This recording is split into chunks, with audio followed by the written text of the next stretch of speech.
रोज की तरह जब जॉर्ज सुबह अपने काम पर पहुंचा तो बिल्डिंग के जनरल मैनेजर मिस्टर साइमन ने उससे कहा कि वह चार्ली से मिलना चाहता है और अगले 30 मिनट में उसे यहाँ होना चाहिए।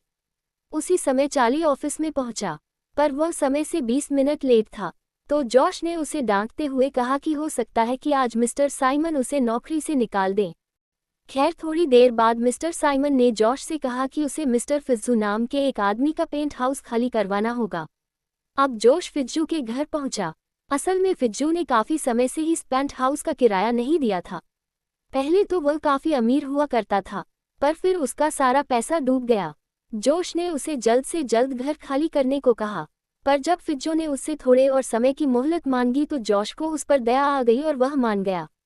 खैर शाम को जब जॉश घर लौट रहा था तो बिल्डिंग के डोरमैन लेस्टर ने उसे बताया कि वह अगले साल रिटायर होने वाला है, क्योंकि उसने अपना सारा पैसा बहुत बढ़िया तरीके से इन्वेस्ट कर दिया है। तब ये खुलासा होता है कि आर्थ ने करोड़ों का घोटाला किया था, जिस वजह से उसकी सारी संपत्ति फ्रीज करने के ऑर्डर्स दिए गए थे। कुछ देर बाद ये खबर आई कि आर्थ को $10 मिलियन देने के बाद बेल मिल गई थी, पर उसे अपने पेंट हाउस में कैद होकर रहना होगा और वह FBI की इजाज़त के बिना कहीं नहीं जा सकता।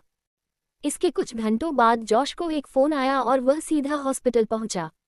वहां चार्ली ने बताया कि लेस्टर ट्रेन के आगे आने ही वाला था, लेकिन फिर ऐन वक्त पर एक पुलिस वाले ने उसे पीछे खींचकर उसकी जान बचाई।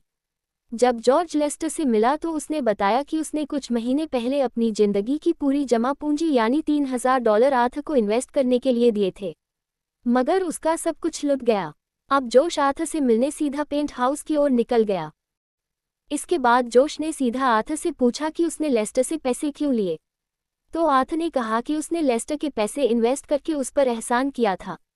तब चार्ली ने उसे बताया कि कल रात लेस्टर एक ट्रेन के सामने कूद गया। फिर जॉश ने एक गोल्फ क्लब उठाया और आर्थ की बेशकीमती फरारी की ओर बढ़ने लगा। ये कहते ही जॉश ने गोल्फ क्लब से फरारी का शीशा चकनाचूर कर दिया। बाद में मिस्टर साइमन ने उन्हें अपने ऑफिस में बुलाया और कहा कि उसे फर्क नहीं पड़ता कि आर्थ ने कितना पैसा चुराया है, लेकिन जोश और उसके साथियों ने किया वह हरगिज ठीक नहीं था। इसलिए साइमन ने उन सबको नौकरी से निकाल दिया। जाने से पहले जोश ने मिस लिवका को उसके लॉ एग्जाम के लिए ऑल द बेस्ट कहा और फिर बाकी स्टाफ को अलविदा कहकर वहां से चला गया। फिर उस रात जॉश क्लेयर से एक क्लब में मिला। उसने क्लेयर से कहा कि वह अपने स्टाफ को उनकी मेहनत का पैसा वापस दिलाना चाहता है। अब जैसे ही जॉर्ज जाने लगा तो क्लेयर ने उससे पूछा कि क्या वह शराब पीने चलेगा। इसके थोड़ी देर बाद हम देखते हैं कि वह दोनों नशे में धुत हो चुके थे। तब क्लेयर ने कहा कि उसे यह कहना तो नहीं चाहिए, पर आर्थ ने अपनी संपत्ति में से $20 मिलियन कहीं छुपा रखे हैं, मगर FBI अब तक उन्हें ढूंढ नहीं सकी। ये सुनते ही जॉश के होश उड़ गए और फिर क्लेयर के जाने के बाद उसका दिमाग तेजी से दौड़ने लगा।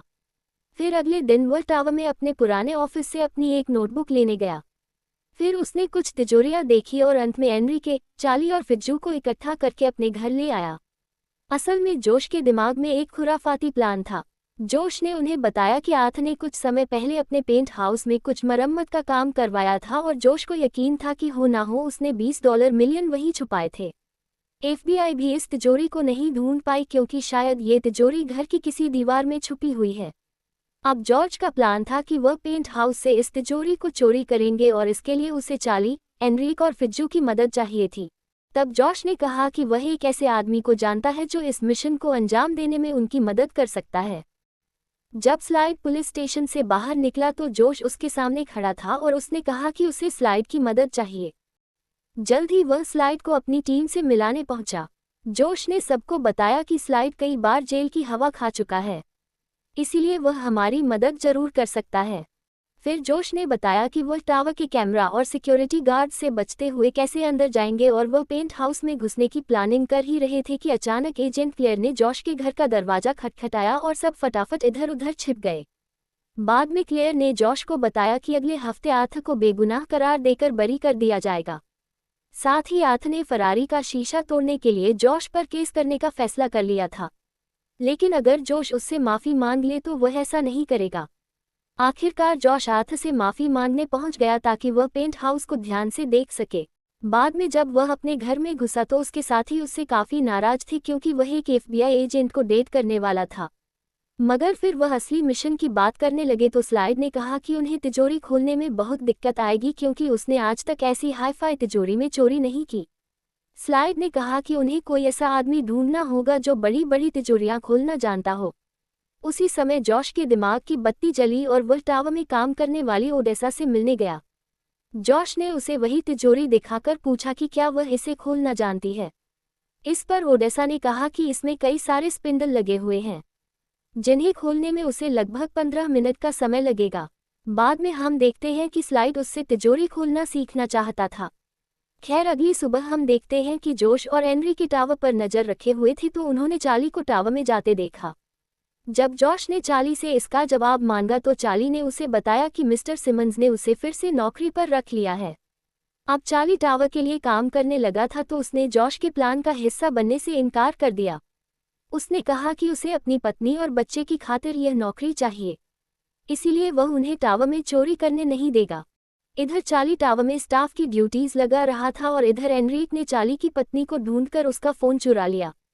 वहीं दूसरी ओर हम देखते हैं कि आर्थर को उसके पेंट हाउस से निकालकर कोर्ट ले जाया जा रहा था। कुछ ही देर में एनरी के फ़ोन के साथ वापस आया और तभी अचानक जॉश ने देखा कि स्लाइड सूट बूट पहनकर टावर की ओर जा रहा था। फिज्जू ने कहा कि यह तो प्लान का हिस्सा था ही नहीं। तो जोश ने कहा कि स्लाइड उन्हें धोखा देकर अकेले सारा पैसा चुराना चाहता है। उधर टावर में चार्ली को अचानक उसकी पत्नी का मैसेज आया कि उसका बच्चा कुछ ही पलों में पैदा होने वाला है, तो वह उसी पल हड़बड़ी में वहां से भाग निकला। उसके जाते ही जोश और उसके साथी काम पर लग गए। कुछ ही पलों में वह चुपके से टावर के अंदर घुस चुके थे। तभी हम देखते हैं कि स्लाइड सूट बूट पहनकर मिस्टर सिमंस के ऑफिस में बैठा था। उसने झूठ कहा कि वह बैंक की तरफ से फिट्स के अपार्टमेंट की मरम्मत का काम देखने आया है। इसी दौरान ओडेसा एक बर्थडे केक ले आए और सारा स्टाफ किसी का जन्मदिन मनाने में लग गया। तब जोश और उसके साथियों ने सिमंस को स्लाइड के साथ लिफ्ट में जाते देखा तो वह तीनों सीढ़ियों से ऊपर दौड़े। जैसे ही स्लाइड फिटू के अपार्टमेंट में पहुंचा तो अचानक उसने मिस्टर सिमंस को एक अलमारी में बंद कर दिया। इधर हम देखते हैं कि ओडेसा पेंट हाउस के बाहर मौजूद एफबीआई एजेंट के लिए केक लेकर पहुंच गई, पर उसे चॉकलेट से एलर्जी थी, तो ओडेसा ने उस पर हमला करके उसे बेहोश कर दिया। उधर स्लाइड लिफ्ट में घुसा तो जोश और उसके साथियों ने लिफ्ट बंद कर दी, जिसके बाद उसने लिफ्ट की छत खोलकर ऊपर चढ़ना शुरू कर दिया। वहीं हम देखते हैं कि जोश और उसकी टीम पहले ही पेंट हाउस में पहुंच चुकी थी और उन्होंने सभी सीसीटीवी कैमरास ब्लॉक कर दिए थे।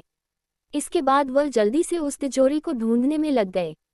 कुछ ही पलों में जॉर्ज को एक दीवार मिली जो अंदर से खोखली थी और वह खुश होकर तुरंत उसे तोड़ने लगा। मगर जल्द ही स्लाइड ने पीछे से आकर उस पर बंदूक तान दी, लेकिन उसी पल ओडेसा ने स्लाइड के सर पर बंदूक रख दी। तभी मौके का फायदा उठाकर फिज्जू ने स्टाइल की बंदूक छीन ली। फिर स्लाइड को बंदी बनाने के बाद ओडेसा तिजोरी खोलने में जुट गई। वहीं दूसरी ओर हम देखते हैं कि जब एजेंट क्लेयर आर्थर को लेकर कोर्ट पहुंची तो उन्हें बताया गया कि आज कोर्ट बंद है और जज भी छुट्टी पर है। क्लेयर को एहसास हो गया कि जरूर कोई ना कोई गड़बड़ है, इसीलिए वह तुरंत आर्थर को लेकर वापस टावर की ओर निकल पड़ी। इधर टावर में चार्ली भी वापस आ गया था क्योंकि पहले उसे गलत खबर देकर गुमराह किया गया था। उसकी पत्नी हॉस्पिटल में थी ही नहीं। चार्ली ने तुरंत सिक्योरिटी रूम में जाकर पूछा कि कहीं जॉश तो अंदर नहीं आया, पर वहां किसी ने भी जॉश को नहीं देखा था। उधर पेंट हाउस में आखिरकार ओडेसा तिजोरी खोलने में कामयाब रही, लेकिन उसके खुलते ही उनके पैरों तले जमीन खिसक गई। असल में वह तिजोरी एकदम खाली थी और यह खाली तिजोरी देखते ही स्लाइड ने कहा कि मैं तो जा रहा हूं यहाँ से। अचानक उसने फिज्जू से अपनी बंदूक वापस छीनने की कोशिश की, मगर इस हाथापाई में गोली चल गई जो सीधा फरारी को जा लगी। तभी जॉश की नज़र गाड़ी पर पड़ी और उसने गाड़ी का पेंट कुरेद कर देखा तो उसके होश उड़ गए।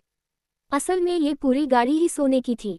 तब फिज्जू ने इसकी कीमत का हिसाब लगाया और कहा कि यह लगभग $45 मिलियन की होगी। अब उन सब ने मिलकर इस गाड़ी को चुराने का फैसला किया, पर वो इसे सीधा बिल्डिंग से बाहर तो ले जा नहीं सकते थे। तभी जॉर्ज को एक आइडिया आया।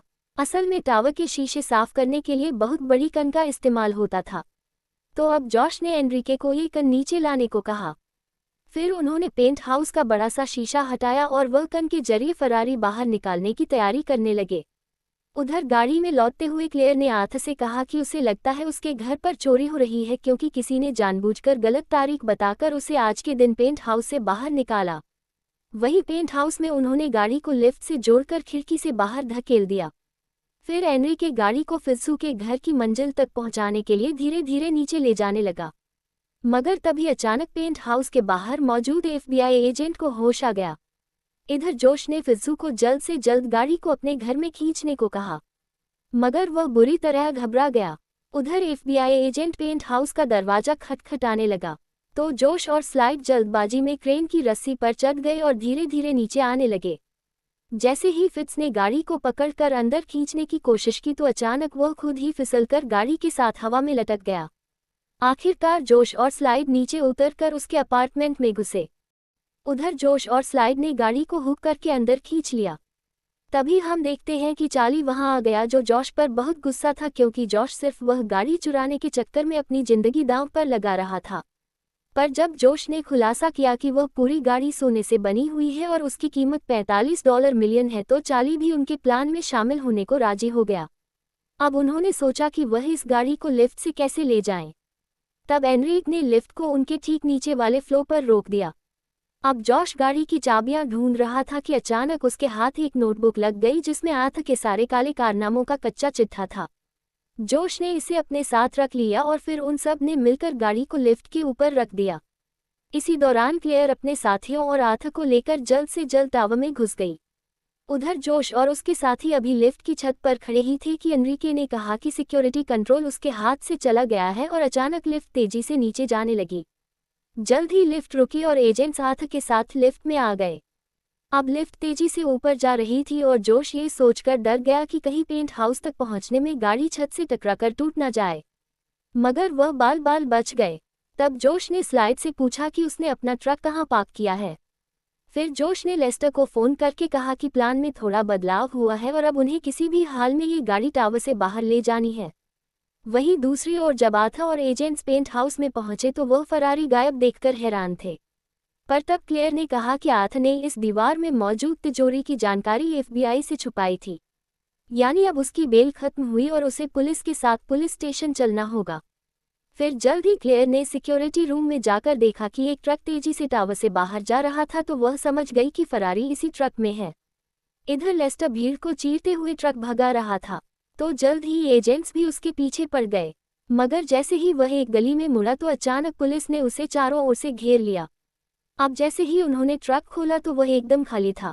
खैर, कुछ ही समय में एफबीआई ने गाड़ी चुराने के शक में जोश और उसकी टीम को गिरफ्तार कर लिया। खैर, अब पुलिस उन सबको आथ के साथ एक ही ट्रक में पुलिस स्टेशन ले जा रही थी। बाद में एफबीआई ऑफिस में मिस लवाका आए और उसने कहा कि वह जोश और उसके साथियों की वकील है। असल में उसने 3 दिन पहले ही लॉ एग्जाम पास किया था। फिर लवको ने वह नोटबुक एफबीआई के हवाले करके जोश और उसके साथियों को उसी समय रिहा करने को कहा। इस नोटबुक को पाकर पुलिस वालों ने उन सबको रिहा करने का वादा किया, पर जोश को 2 साल की जेल काटनी होगी, जिसके लिए वो राजी हो गया। अंत में हम देखते हैं कि स्लाइड एनरिके फित्सू और ओडेसा टावर की छत पर जा पहुंचे थे। अचानक उन्होंने स्विमिंग पूल का कपड़ा हटाया और तभी यह खुलासा होता है कि उन्होंने गाड़ी स्विमिंग पूल में छुपाई थी। चार्ली इस वक्त अपनी पत्नी के साथ था और उनके घर एक प्यारी सी बच्ची का जन्म हुआ।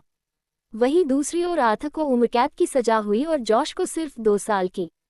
आखिरकार कुछ दिनों बाद टावर के स्टाफ के लोगों के घरों के बाहर एक एक डब्बा पहुंचा और उसे खोलते ही वह खुशी से झूम उठे। असल में उसमें सोने की फरारी का एक एक पार्ट था। उधर 2 साल की जेल काटते हुए भी जॉर्ज के चेहरे पर एक मुस्कान थी। वीडियो पसंद आई तो लाइक कर देना।